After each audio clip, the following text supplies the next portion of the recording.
What is up, Steelers Nation? Thank you so much for jumping on to another episode of All Steelers Talk. I'm Noah Strackbine, coming to you live at youtube.com/All Steelers Talk. Make sure to check us out anywhere you get your podcasts. And as always, find all of my work at si.com/NFL/Steelers. The Pittsburgh Steelers got some rotten news last night as Donald Parham is officially done for the season. That changes a lot on the market when it comes to the Pittsburgh Steelers, who they are approaching, what positions they are looking at, the names that they are rumored to be going after, and how this roster will shape up in 2025. There are two names on top of a wide receiver that is in the building today that the Pittsburgh Steelers will likely consider or are considering. I've got some words on both of them on top of day 2, week 2 of organized team activities and everything that brought. Who looked good, who didn't. There's one name I think today that stuck out a ton that is climbing pretty quickly, and a name that I'm watching heading into minicamp. And as always, we will answer all of your questions. Shout out to our members. Shout out to our super chatters. If you have questions, toss them in the chat. We'll get to them later in the show. Can't thank you guys enough. Shout out to everybody who called in to today's call-in show. And if you want to, call in next week. It's a good time. We have a lot of fun. Shout out to those who did and made today's show, well, a great one. We're going to start with a side conversation, a different topic that is not an injured tight end or the Pittsburgh Steelers and the rumor mill or where they'll go at tight end after Parham's injury, because there are two names to watch. Both of them I have reached out, made some contact about, and got a couple of words on how things may be changing for the Pittsburgh Steelers. But I want to start with a little trash talk, a little off topic, not Pittsburgh Steelers trade related trash talk. Good, hard nose, old school rivalry. And that is Beanie Bishop taken to Twitter or Instagram, I guess, to spend a couple of seconds stomping on Pitt's carpet, logo, whatever you want to say, as the team was making their animations for the 2025 season.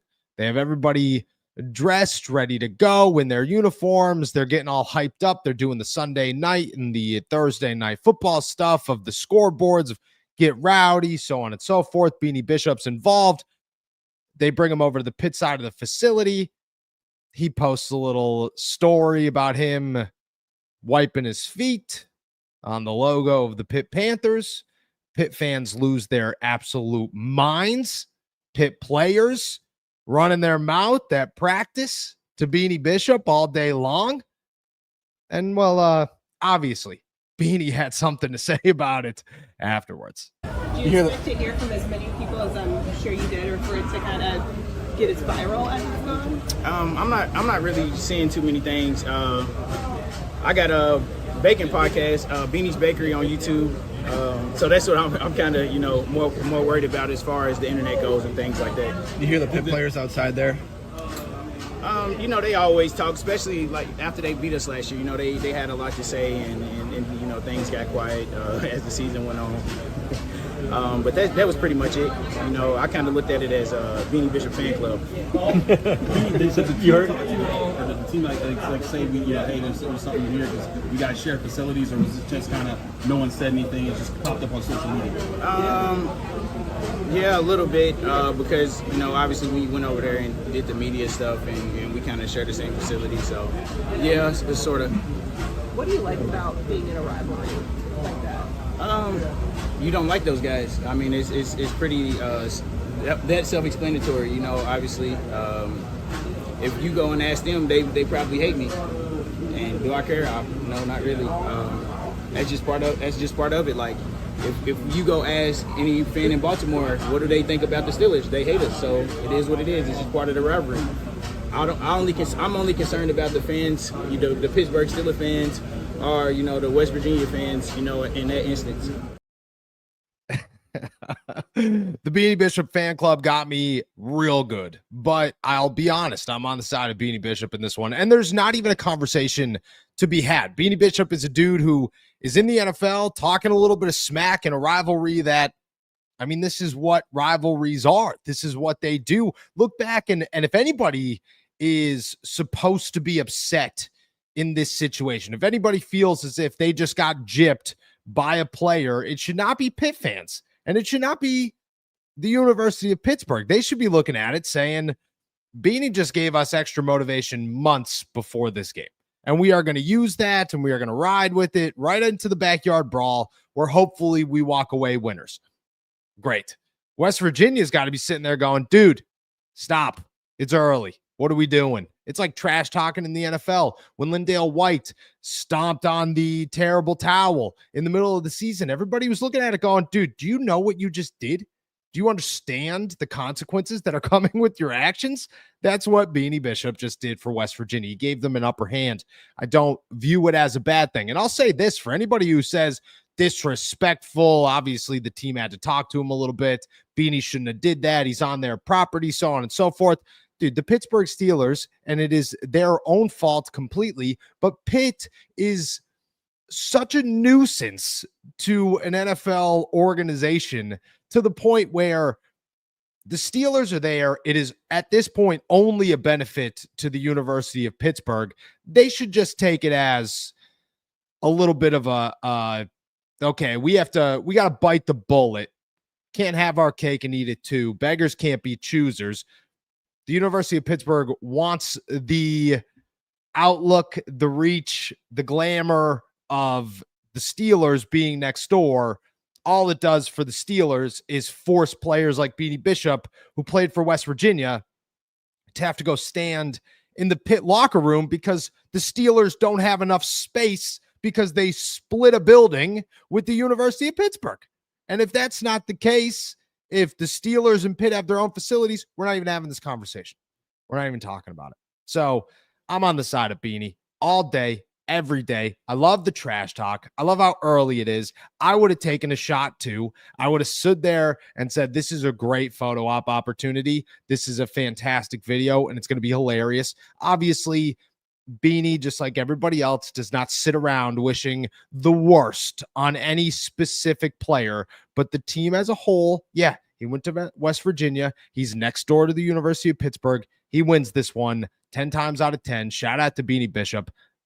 I would have done it again. If he had another option or another go round, I bet you he would do the same. Shout out to Beanie Man and the Beanie Bishop fan club. All right, let's talk the big news now. Donald Parham is out for the season for the Pittsburgh Steelers. The massive tight end tore his Achilles during organized team activities and sparked a whole ton of conversation involving him, the Pittsburgh Steelers, the tight end position, and where the team goes from here. And things don't look great. The Pittsburgh Steelers right now, we're looking at Donald Parham as their number 2 guy. Okay, this is going to be our second receiving option behind Pat Freiermuth because, well, right now, Darnell Washington is developing. Connor Hayward is taking, I think, a back seat on the depth chart year by year, and the Steelers, they need to find another option. They found that in Donald Parham. The 28-year-old wide receiver, I believe, was bigger than Darnell Washington, more nimble than Darnell Washington, and Darnell was going to be that big nose, Mount Washington, run blocking tight end, while Donald Parham was likely going to be the number 2 receiving option behind, again, Pat Freiermuth. That doesn't turn out to be the case. I apologize for that. After tearing his Achilles, everything opens up, and those rumors that were running rampant where everybody, myself included, was sitting here. I mean, as Adam Schefter tweeted it out once again yesterday, the Pittsburgh Steelers and the Miami Dolphins have reignited trade talks for Jonnu Smith. I tweeted out the Jim from The Office sitting there going, nah, that ain't it. That's not true. I've heard things have changed in some manner. Not to the extent that I think everybody is blown up to think it's going to be. Obviously, Jonnu Smith is a name that the Pittsburgh Steelers have some interest in after losing a tight end, because they need a tight end after losing Jonnu Smith. But priority one is most likely Gabe Davis and figuring out that. Gabe Davis was in Pittsburgh today. Wouldn't be surprised if he's still in Pittsburgh negotiating a deal, and things would go from there. They want a wide receiver. Gabe Davis is 26 years old. They had to check on his health. Then they'll go through the numbers and see if they can make something work. He's going to be super cheap, because the Jacksonville Jaguars guaranteed him $11.4 million this season, which means that whoever signs him is getting a potentially vet minimum contract for a guy on a 1-year deal. And the Steelers are going to take full advantage of that, just like they took full advantage of Russell Wilson a year ago. If it works out, Gabe Davis sticks in Pittsburgh. They sign him to another deal. They have 2 wide receivers long-term in DK Metcalf and Gabe Davis. If it doesn't work out, well, they signed him for the vet minimum, and it's not a big deal whatsoever. That's priority one for Pittsburgh. Number 2 is tight end, possibly. That's where they sit currently. It is not a set in stone. They need to go get a tight end, and they don't feel it's a set in stone. They have to go get a tight end. They are not sitting around in panic mode saying Donald Parham was supposed to save this team and he was going to be the guy for Arthur Smith, and now we have to go get another guy for Arthur Smith and the offense and so on and so forth. That's not how the Steelers viewed Parham, and that's not how they view the tight end position after everything that's happening.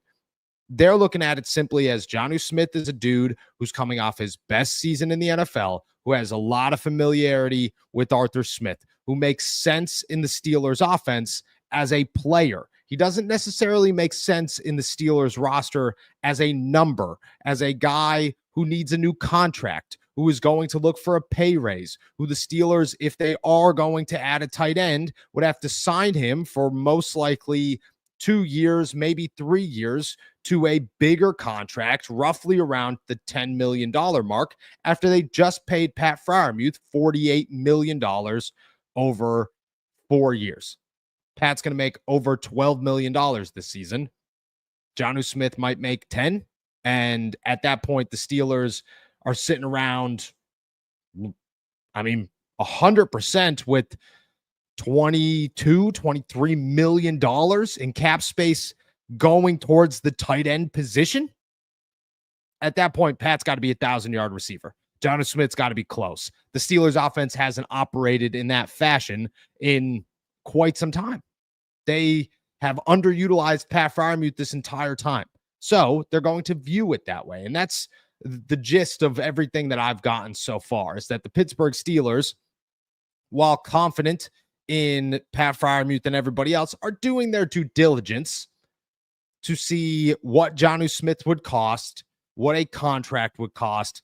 Could they make it work? But I've also been told that names like Kyle Pitts is a name to watch, who comes in at $10 million, but it's only a 1-year, 5th-year option. And then maybe you sign him to a longer deal where it's just about $10 million, maybe $6-7 million over 2 years, because he's underperformed in his rookie contract, but he's got a bunch of upside. But I would imagine the Steelers are interested in him as well. It's just about looking at all the options, looking over everything to replace Parham. Now, does the sense of urgency, does the sense in itself build because of the Parham injury?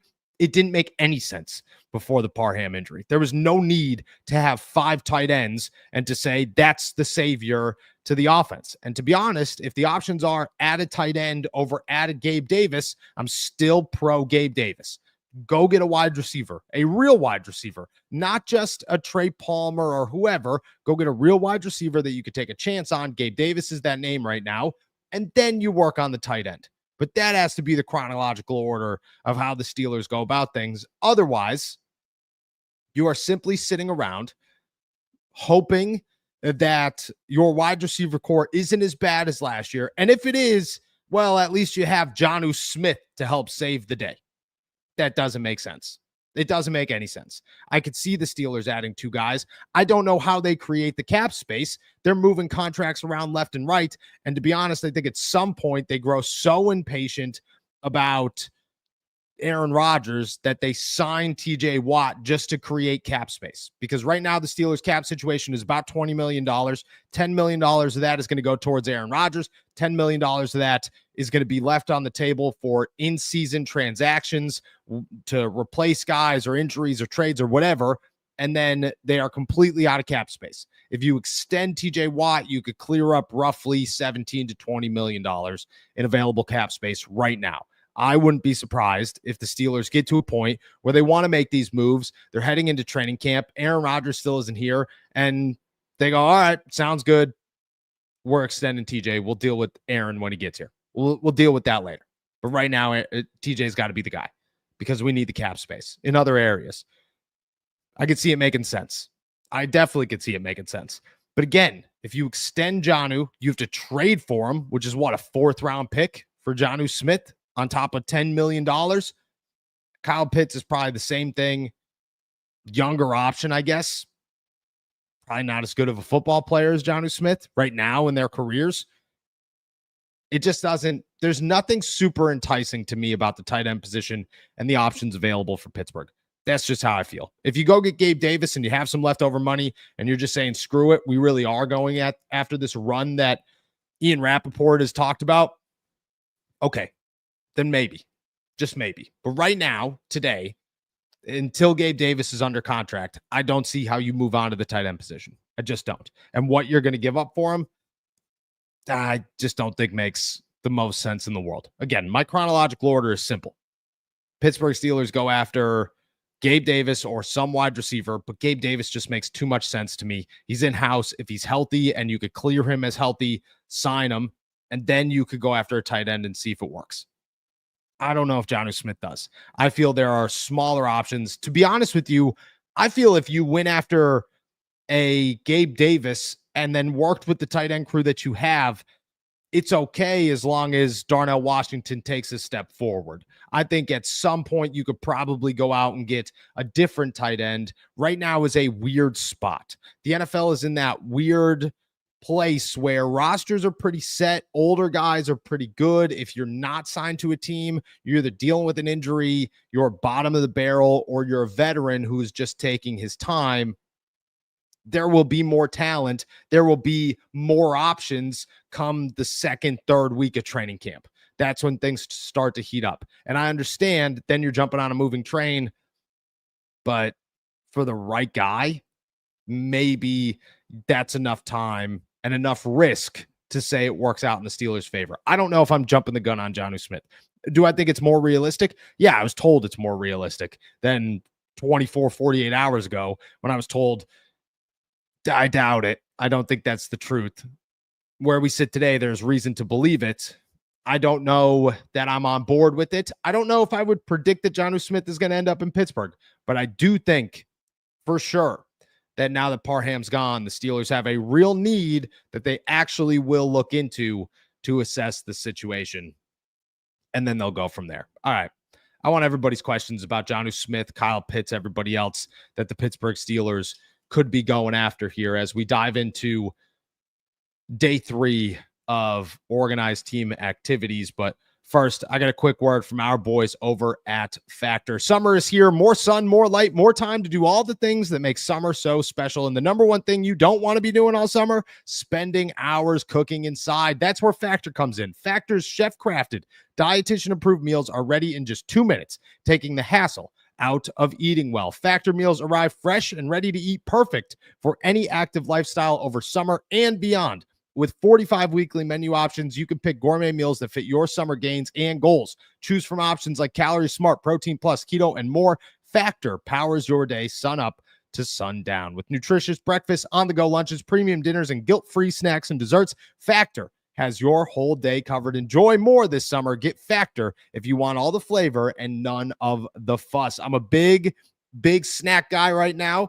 My diet currently is acai bowls, Factor snacks, Factor juices, whatever my wife's making for dinner. And I'm not going to lie to you, it is a great plan to be on. Get started at factormeals.com/allsteelerstalk50 off and use code allsteelerstalk50 off to get 50% off plus free shipping on your first box. That's code AllSteelersTalk50off at factormeals.com/AllSteelersTalk50off for 50% off plus free shipping. Factormeals.com/AllSteelersTalk50off. All right, the one name that stood out to me today at OTAs, a name that I don't know. I'm going to be honest with you guys. I'm growing more and more by the day of this dude might actually make the roster. And we have to get to training camp. Things could change a ton. I mean, this is OTAs, so it's early analysis of dudes in helmets and shorts, but he's instinctually at the ball quite a bit. He's making plays. He made a play over a wide receiver. I can't get too into detail because then I'll get in trouble, but I'll be honest with you. He made a play over a wide receiver that was very impressive today. And the wide receiver name was very impressive. And you just looked at it and said, that's 2 days in a row that this dude's turning heads. Week 2, day 2, this guy is impressive both days. That name is undrafted safety, Sebastian Castro, the dude out of Iowa who comes in here, who I think a lot of people have their eyes on right now as a potential make the roster as a UDFA guy.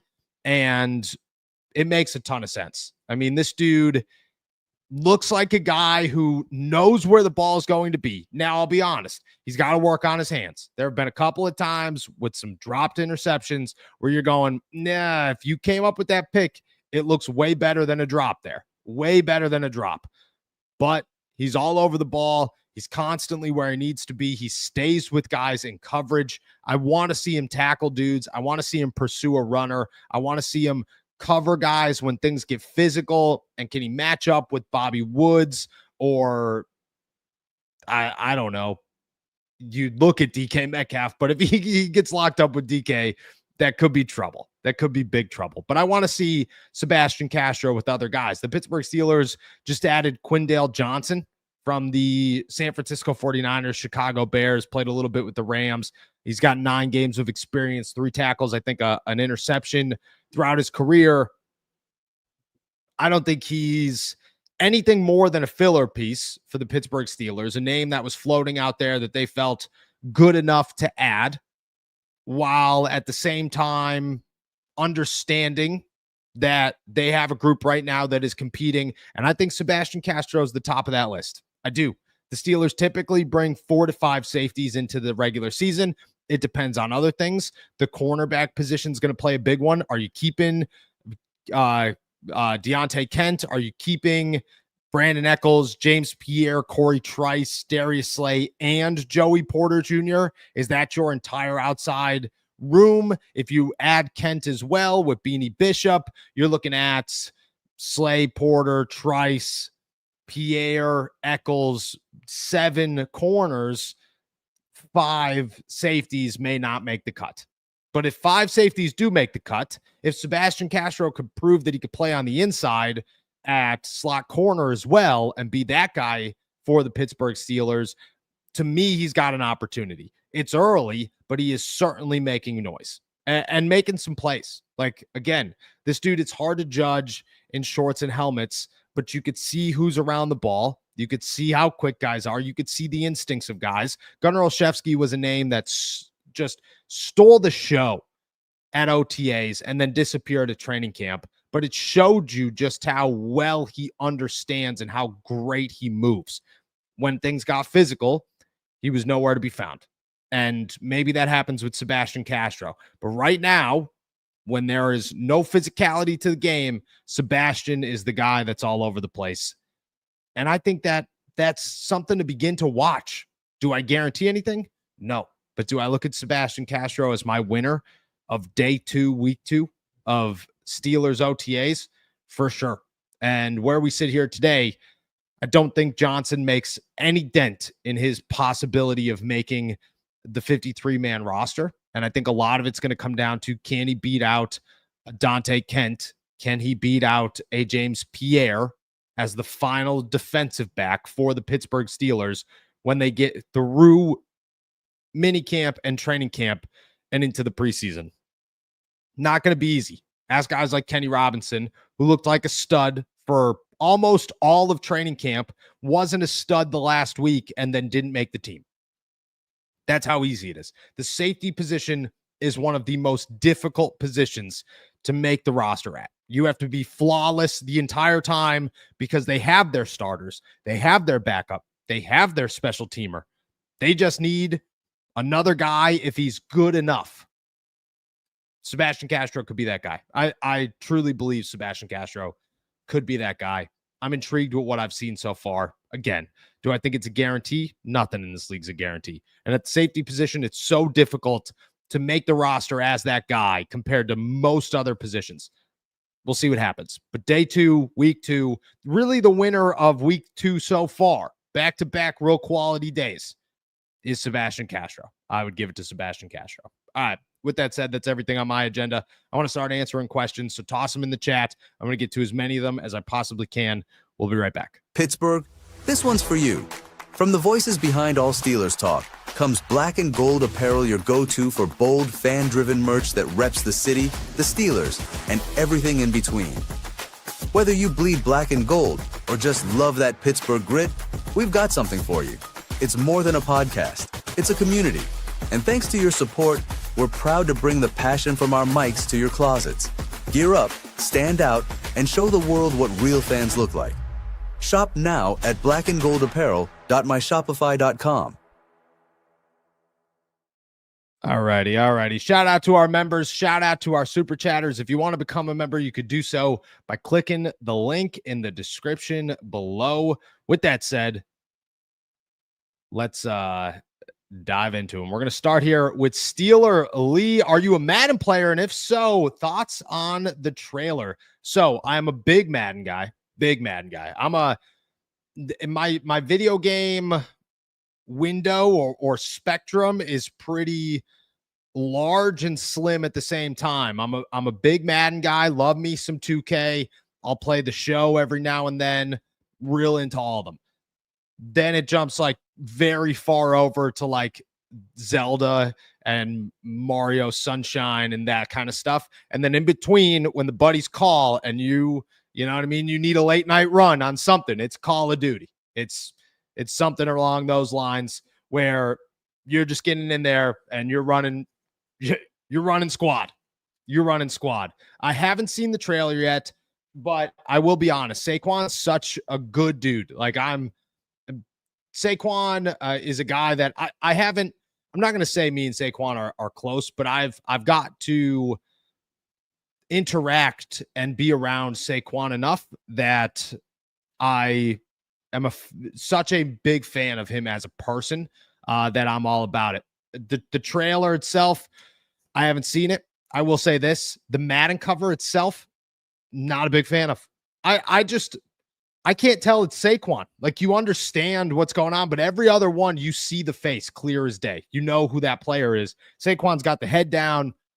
We'll see. I mean, they're all the same. And I think Madden 25 was the first game in a long time that honestly made a difference. Like, you watched it and you said, and you played it and you said, all right, this is actually a little bit different.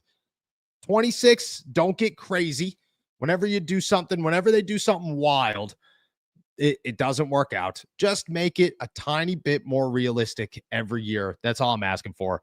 But shout out to Saquon, man. Well-deserved. If he retires next season, absolutely nuts. And his interview, yeah, I might retire next year, 2 years. I could be a guy that retires in 4 years. Who knows? Man, dude, if I'm an Eagles fan, I am shaking in my boots after that one because you just got paid, my friend. And the Madden curse is very real.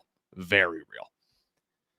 Chris, Noah, Florida State runs a 3 tight end spread offense. If you sign Jonnu, do you think we start running 3 tight end sets? It might actually work. Thoughts? Yeah, I do think the Steelers are going to run 3 tight end sets either way. I think the Steelers run a lot of 3 tight end sets. I think the Steelers run a lot of 2 tight ends with Connor Hayward playing fullback sets or an off ball tight end halfback thing going on. But yes, I expect the Pittsburgh Steelers to utilize multiple tight end, multiple running back sets pretty consistently within their offense. This is not going to be a 4 or 5 wide receiver offense. It's going to be a 2-3 tight end, 2-3 running back, add a fullback in the mix type of offensive scheme. I do think it works. I'm excited for it, to be honest, because the Steelers want to run the football, and that's how they want to win, is running the football. And the best way to do that is to bulk up your team, make them real physical, and win on the ground with physicality. Short throws, use of the tight end, a lot of play action. Never know where the football is going or if it's going to be a dink and dunk or whatever. And I think it works. Yeah, I'm a big fan of multiple tight end sets within an offense as a whole. If you could do it correctly, Arthur Smith's offense is well known for it. And yeah, I think Jonnu Smith, the Pittsburgh Steelers will run multiple tight end sets quite a bit this season. Chris with another one here. Noah, my Google assistant is telling me that Isaiah Bond has been signed by the Steelers. Is that true? Super talented. If he can fix his legal issues. I don't believe so. I feel like I would have got some sort of text on that one. But I'll be honest. Isaiah Bond is a super talented wide receiver that the Steelers would benefit from if he wasn't in the legal situation that he was in. And obviously, if that becomes clear and everything's good, which I'm not going to say that I sit here and hope the best for him to get out of a legal situation. I want the legal course to run its course. I want the legal whatever to run its course. And I hope everybody involved turns out to be okay. That's what I hope. Now, if it turns out where Isaiah Bond is cool and there's nothing to worry about, yeah, Isaiah Bond makes a lot of sense for the Steelers. A lot of sense for the Steelers. Great game speed, real twitchy, great route runner. I mean, the Steelers had interest in Isaiah Bond during the draft process. I would imagine that if they were still open and somewhat desperate for a wide receiver, he'd be on their list. And it makes a ton of sense for him to be on their list. I like Isaiah Bond coming out of college. Again, none of it has anything to do with, none of it should have anything to do with his on-field play. He is not an option at all until the legal things are taken care of one way or another. Juice, Davis is trash, Noah. Stop. One-trick pony. I mean, look, I think he is a one-trick pony, but he's just a big physical guy who catches a bunch of touchdowns.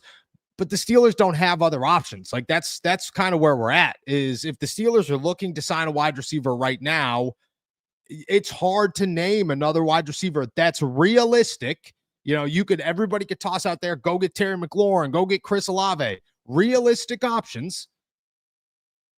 Gabe Davis is, the most realistic and the one that tops that list. That's how I look at it, is if the Steelers are actually considering adding a wide receiver right now. Now, if they want to wait till training camp and a week or two into training camp when more names will be available, go for it. I support that fully. But there's a risk to that they don't end up with a wide receiver. If they're thinking we can't take that risk, we need to do it right now, Gabe Davis makes sense, because who else are you going to go get? Trey Palmer? That doesn't move the needle. If anything, that's worse than a Gabe Davis. He's a one-trick pony of just a speedy guy. You have two of those, in Roman Wilson and Calvin Austin. You don't need a third. So I just look at it as, if Gabe Davis could play well enough at 26 years old to be a 5-touchdown, 600-yard guy, that's not terrible. And if you can make Calvin Austin an 800-yard guy and Roman Wilson a 500-yard guy and DK Metcalf a 1,200-yard guy, you're doing okay. And I don't think you're getting that out of Trey Palmer. I don't think you're getting that out of any other realistic name that's on the market right now. Whereas in Gabe Davis at least makes a little bit of sense of the realistic options, boost the fill a need. I don't want to say boost the offense, fill a need for the Pittsburgh Steelers.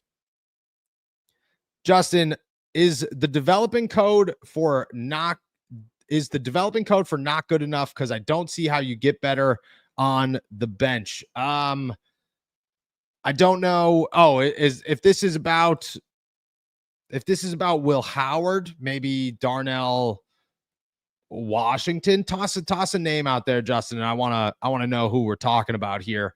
Because I don't see how you get better on the bench. I don't think that's the case, but I also think in some positions it's a must. Definitely. I think in the NFL, you kill confidence more than anything by putting a guy out there too early. And once confidence is killed in the NFL, you are fighting from the ground up. it is a tough spot to be in. So if we're talking about Will Howard, I think that might be the case. Then I don't know. I'm not a throw him into the fire guy and hope that it works.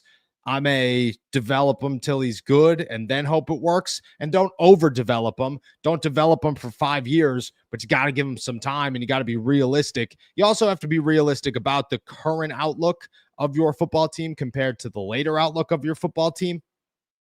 And I mean, right now, the Pittsburgh Steelers are a team that on paper look like they want to try to make a run. So you kill that the second that you put a rookie quarterback out there, if that's what we're talking about. Now, if we're talking about a different issue or a different name, I'm intrigued to know who or what that name is. But if we're talking about Will Howard here, if that's who we're talking about, then I just look at it and say, nah, I'm a guy that your needs have to meet your output. Your roster has to meet your needs. Your expectations have to be realistic. And starting a 6th round rookie just isn't that guy.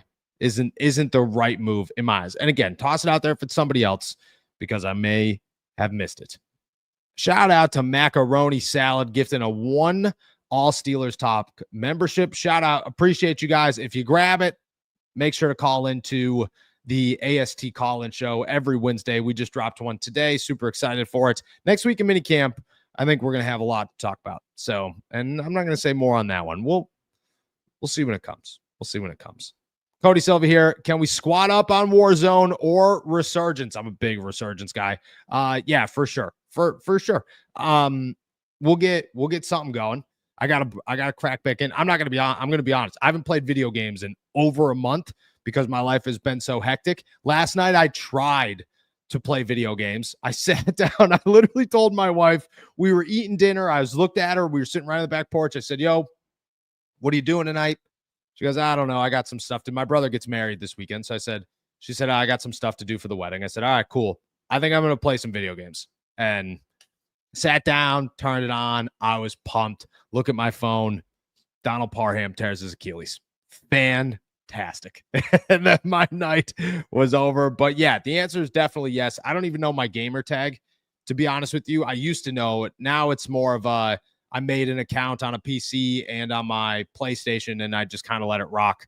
So we'll find that. But yeah, for sure. Shout out. All right, Maddie here. I can't help but have a bad taste in my mouth. We have no real direction quarterback, and we constantly keep waiting for the right time.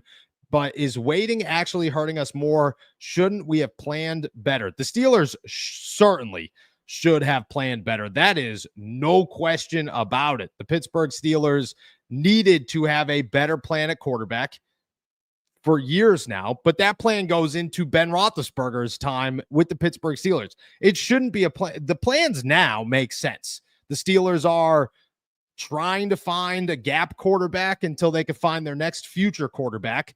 The plans near the end of Ben's career didn't make any sense. Why are you drafting other positions instead of a quarterback? Why are you avoiding a quarterback as a whole in the NFL draft the last 2 or 3 seasons? The moment that Ben got hurt and his elbow gave out, the Pittsburgh Steelers should have looked at him and said, look, you could come back and you could finish your career in Pittsburgh and you're the starting quarterback. But we are drafting somebody and you have to suck it up and you have to develop him and mentor him. And that's what they should have done. Since then, it's made some sense. It's just been jumping the gun. You shouldn't have drafted Kenny Pickett. You just shouldn't have drafted Kenny Pickett. It was a bad draft class. You should have listened to your gut and went somewhere else. After that, you jacked up your offensive line. You jacked up your defense. You did everything you could. And then when you were ready to add another rookie quarterback, the rookie class was bad. And you said, we don't want another Kenny Pickett. That all to me makes a ton of sense. It's the end of when Ben was here that doesn't make any sense. And that's where the Steelers went wrong. That's completely where the Steelers went wrong. If the Steelers planned better near the end of Ben, they are not in this situation. I truly believe that. Or Ben runs a Jalen Hurts into the ground. One of the two. But I got faith that he would have been the guy that mentored him. And that's where the Steelers went wrong, for sure. Nate Moore, also, does it decrease the chances of trading away Mount Washington? This is Donald Parham and adding Jonnu Smith, in case those of you aren't in the chat. I think it does. I think the Steelers want Darnell Watt. That's where it wasn't like Darnell kind of caught a stray in the Miami Jonnu Smith situation because the Steelers weren't really interested in Jonnu Smith and they were just looking at it going, okay, he's here, he's an option. We'll have due diligence talks. That's what we'll do. We will just look at it and say, we will see if by some chance Jonnu Smith could end up in Pittsburgh. The addition of Darnell Washington into those trade talks, I don't believe actually happened. Maybe slightly, but not realistically. Not enough to make it serious. Now they would never. They wouldn't even think about it. It's Darnell Washington, Pat Freiermuth, potentially Jonnu Smith, potentially Kyle Pitts, potentially somebody else. But I just don't think that the Steelers have the thought of getting rid of Darnell Washington. It just doesn't make sense. Like, you want a big bodied tight end. You want to run multiple tight end sets. That's the way to do it, is to have Darnell Washington be your big body. So the short answer is no. I do not think that Darnell Washington will end up somewhere else in these trade conversations. Marlon Lewis, can you view Tomlin's ability to rely on vets as a pro and a con? Usually vets work with a Chiefs type team who can get more out of less. The Steelers have this issue where they try to do those things with the wrong vets. And it doesn't work out in Kansas City or those teams much better most times either. Like, people will say Juju Smith-Schuster, great example, had those 2 games of like, oh my gosh, this dude's a stud. Yeah, all right. Eric Rowe had 2 games of this dude's a stud. You know what I mean? Like, the rest of it didn't work out. Long term, it didn't work out. Jonnu Smith is not that guy in my eyes. I look at Jonnu Smith as he's 29 years old. He's coming off his best NFL season. Like, this dude's peaking.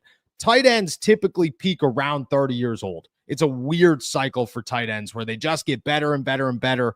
They hit their max. They're fantastic. They can understand defenses so well. And then they kind of fall back a little bit. So when it comes to a Jonnu Smith, I think he's nearing that. I think he's a good investment for sure. I just don't know if financially it makes sense for the Steelers to put that much into a tight end when they have Pat Freiermuth. I just think it makes things a little complicated. I do think Tomlin's ability to rely on vets is a pro and a con because I think he relies on the wrong vets. He gets tied up on the Patrick Petersons and the Levi Wallaces and the Akello Witherspoons and avoids most times the DK Metcalfs, who's a vet that he should rely on instead of these guys who are just about at the end of their career. You got to jump on them a little bit earlier. That's my biggest issue with Tomlin and these vets. Cody Silva, AR has so much going on in his personal life, yet has time to go on a podcast, go to concerts, travel around. He's obviously not committed to us. The QBs we have right now are, why should we be committed to him? I agree with you, to be honest. I look at the Pittsburgh Steelers right now as a team that look worse because of Aaron Rodgers. And the fan base is pretty tired of it. I think some of the players are tired of it. They shouldn't be committed to an Aaron Rodgers. They should look at Mason Rudolph as a real guy with a real opportunity and see if it works out. Now, if Aaron calls them and Mason doesn't look good, okay, I get it. But you look a little strange. And if he shows up in minicamp, here's my thing. If Aaron Rodgers shows up in minicamp, by the time training camp rolls around, this is all washed away. There's no issues. Aaron Rodgers is welcomed. There's enough gap period where this all calms down and nobody cares. If he doesn't sign until the beginning of training camp, it is a totally different world of how upset people are and how much they just do not care. Do not care at all for Aaron Rodgers and do not want him here. And it will be very interesting to know what the reaction is going to be from the fan base and from the players if he does show up after OTAs and minicamp. Yinzer Joe, Noah, would it matter much to the organization if Rodgers comes to Pittsburgh and they win a playoff game but not a Super Bowl? How much heat would Tomlin and Khan get after that? None, to be honest. If the Pittsburgh Steelers win a playoff game this year and look like a real threat at any moment, it does not matter, because at that point, the Steelers have gotten over the hump of we can't win playoff games. Aaron Rodgers, what a bridge quarterback would be. What a bridge quarterback would be in the NFL right now for the Pittsburgh Steelers is very simple. Come in here, win a playoff game, and give you a real shot to win more. And if Aaron Rodgers can do that, he's successfully played bridge quarterback for the Pittsburgh Steelers. I don't know if he's capable of that. I don't know if I would predict that happens, but that is what the Pittsburgh Steelers are looking to get out of him where we sit right now. And if he could pull it off, he successfully does what the Steelers want him to do as a bridge quarterback, as that guy for the Pittsburgh Steelers. Asada Burrito, if Davis is healthy, is it a mistake if he leaves Pittsburgh without a contract? Appears other teams are interested. I personally think it depends on if the Steelers are tied up on getting a guy right now. Because if the Steelers want to not take a risk, if they say, we just need a wide receiver, we can't go into the summer without one, we're not playing games, Davis makes so much sense. He's young. He's had success in the NFL. He's cheap. If he's healthy, all boxes are checked. If they're comfortable going into the summer and waiting on Gabe or waiting on another wide receiver option, and they'll take that risk, then I'm comfortable with taking the risk of waiting till training camp. But it just depends on how they view it, because there will be other options come the end of July, early August, late August. There are not those options now. We are at a spot where most teams have their stuff filled, and until training camp and people start moving around and things change, the Steelers aren't going to have so many options. So it's just a matter of if the Steelers want to fill this position now or if they want to wait, because I think better options will become available. But I also think Gabe Davis is worth an easy contract right now to just ease yourself from all the nerves of not having a wide receiver 2 next to DK Metcalf. Do I believe in the Madden curse? Yes, I certainly do. As we keep it, TBD Enigma, my friend. Top 5 foods to grill at the cookout. Without question, we are starting with the burgers and the dogs. Those are a combined 1-2. Nobody's just tossing burgers on. Could you imagine if you showed up to a cookout and they said, I got burgers, no dogs? What? No, you're not throwing a good party. Get out of here. Burgers, dogs, number 1 without question. They could tie for 1. That I'm grilling at the cookout gets real interesting. Number 2 is corn. I'm a corn on the cob guy. Love a good corn on the cob. If I'm going corn on the cob, though, I might switch it up. I might toss a little patata on there, a little sweet potato, and we might be grilling up some sweet potatoes just to, toss on the side. Get a little carbo load in there. So I'm all about that. Those would be my top 3. I get crazy with it, to be honest. I don't go chickens on there as well, but like it depends on what you're doing. I make this fantastic grilled gnocchi. It's unreal, actually. It's just tomatoes and so a little bit of pesto sauce, and everything's homemade. And I don't even know how to explain it, but that's top 5 easy. I think that's 4. Oh man, number 5. Number five. I grill up a little bit of shrimp, to be honest. I'm a shrimp kebab type of guy. I'm a chicken kebab guy too. Steak kebabs, to me, just give me a steak. But I like a good shrimp kebab. I'm a big shrimp kebab guy when I'm trying to be healthy. So we'll go those. Those are my top 5. Burgers, glizzies, definitely some corn on the cob. I think a potato. I don't think you can go wrong with sweet potato. The gnocchi and A little kebab, a little shrimp kebab, a little shrimp kebab. That's what we're rocking with. Purple Yeti Pack, are the Steelers against drafting a wide receiver in the second round next year to pair with our new quarterback to grow together? Because I love that plan, especially since we're only looking at Band-Aids this year. Yeah, I do think the Steelers are going to add somebody very early in the NFL draft in 2026. Maybe not the second round. I don't know what picks you're going to have to trade away to go get your quarterback. So you're probably going to have to give your first round in the next year's first, but then you got to mix and match other draft picks to just see what fits. I think at that point it becomes up for debate on second, third round. But yeah, I do think that they will go of their first couple draft picks, quarterback, wide receiver, corner, safety, maybe offensive lineman. Those would be my top 5 picks for the Steelers next year that I think are realistic where we sit here today. That's it. Oh, King David, top 5 beers to drink with that food. Fantastic question as we sit here today. Mick Ultra is number 1. Everybody's going to give me crap for that. I know it, but I grew up, me and the boys, Mick Ultras, don't know why, but I fell in love with them. Mick Ultras. It depends on the day. You know what I'm saying? 4 Seasons beer out of Pittsburgh. Unbelievable. I would toss that number 2 on the list. That's my go-to IPA for sure.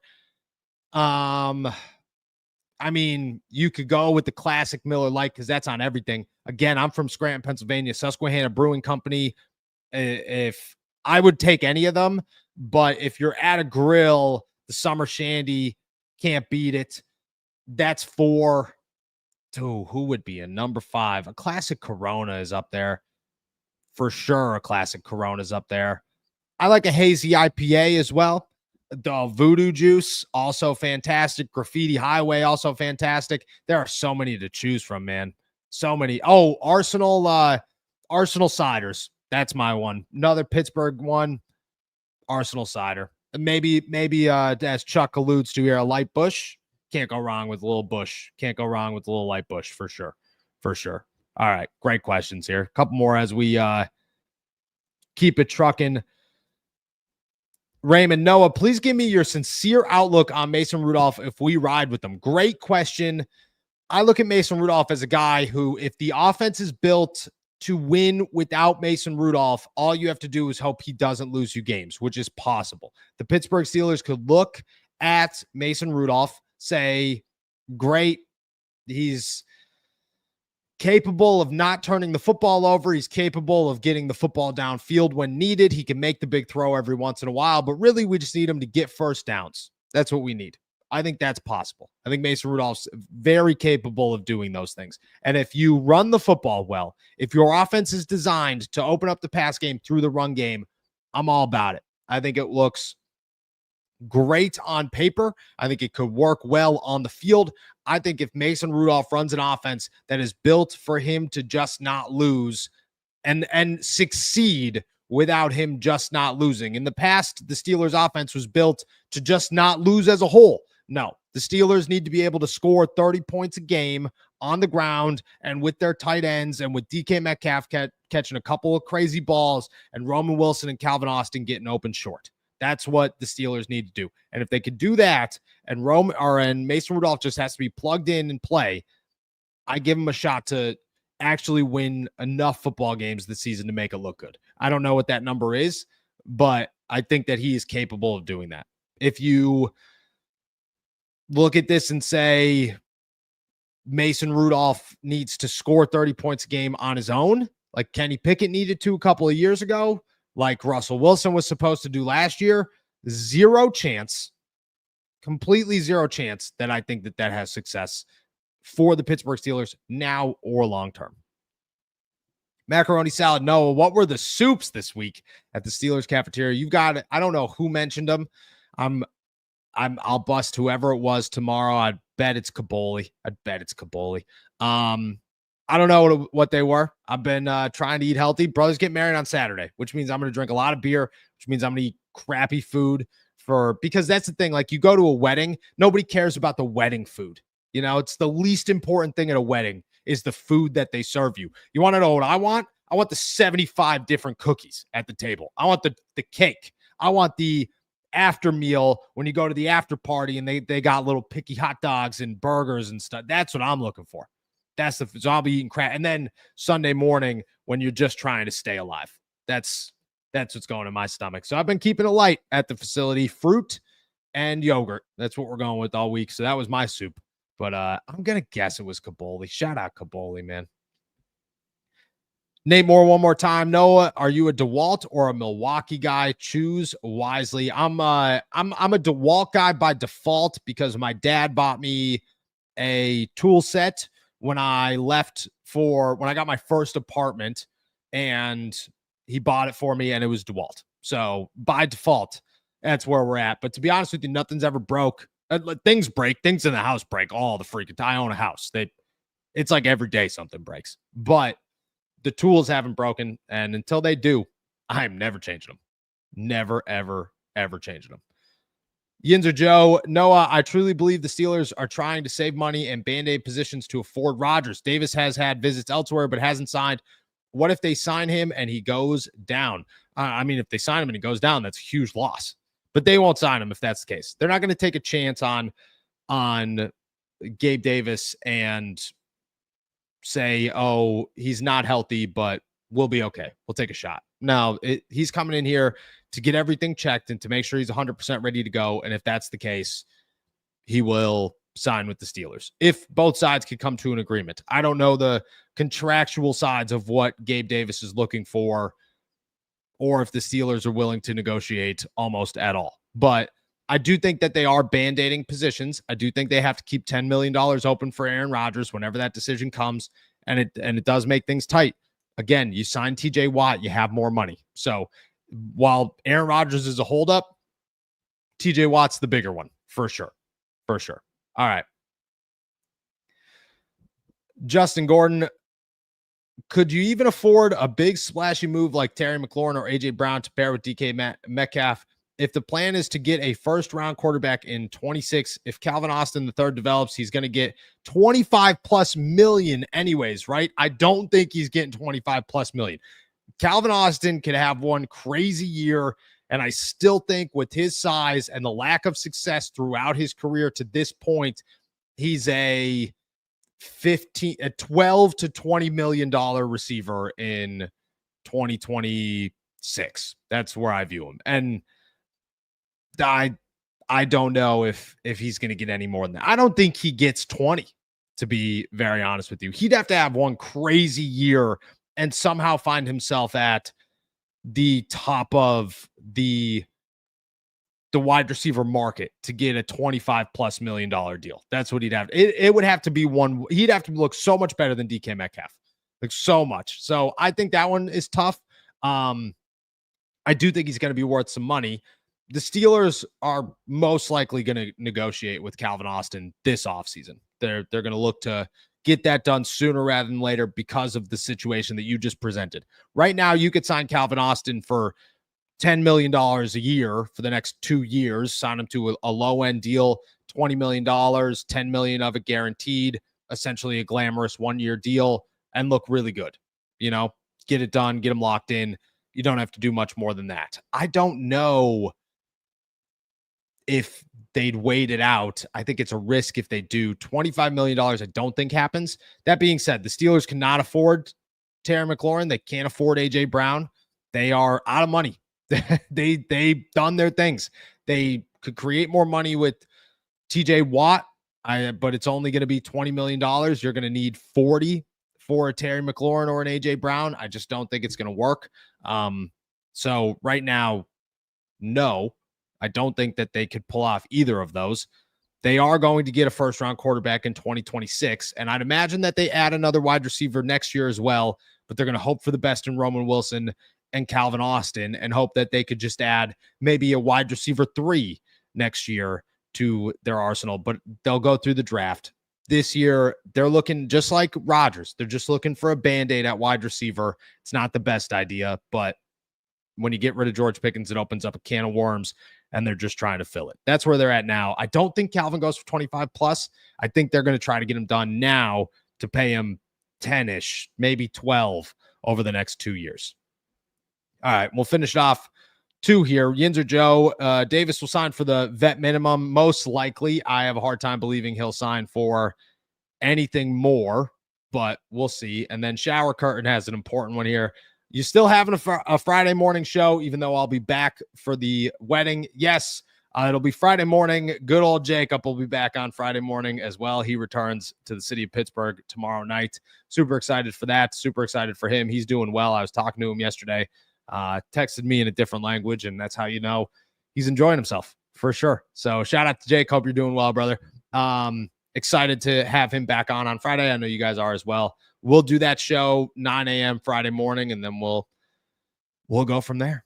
We'll go from there. But with that said, I'm heading out of here, guys. Thank you so much for jumping on to another episode of All Steelers Talk. Make sure to subscribe to us on YouTube, youtube.com/All Steelers Talk, and find all of my work at si.com/NFL/Steelers. With that said, I'll be back tomorrow bringing all the latest updates from OTAs, week 2, day 3, plus what could come of Gabe Davis, Jonnu Smith, and much, much more. Shout out to our members. Shout out to our super chatters one more time. And with that said, enjoy another beautiful day in the Berg.